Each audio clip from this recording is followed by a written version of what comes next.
Hi friends, ఈరోజు recipe వచ్చేసి chicken curry దోసి సింపుల్గా చేస్తాను చూడండి. నచ్చితే ప్లీజ్ లైక్ చేయండి. ఒక ఉల్లిపాయ, ఒక టమోటా, 2 పచ్చిమిర్చి బాగా నూనెలో ఫ్రై చేసుకున్న తర్వాత 1 టేబుల్ స్పూన్ అల్లం వెల్లుల్లి పేస్ట్ కూడా వేసుకొని బాగా ఫ్రై చేసుకున్న తర్వాత ముందరగా మనం కడిగి పెట్టుకున్న చికెన్ కూడా వేసుకోవాలి.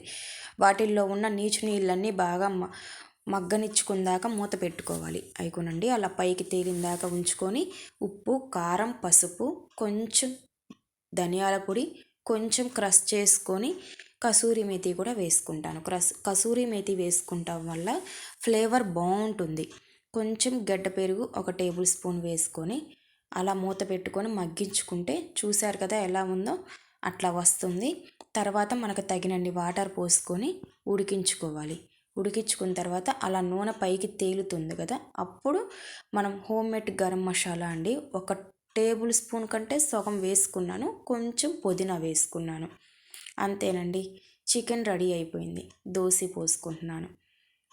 నేను 1 గ్లాసు మినప్పప్పుకి 3 గ్లాసులు బియ్యం అయితే తీసుకుంటాను. స్టోర్ బియ్యమే తీసుకుంటానండి. ఇదిగో అలా దోశ చికెన్ కూర ఇష్టం లేని వాళ్ళు ఎవరు ఉంటారండి? నచ్చితే ప్లీజ్ లైక్ చేయండి.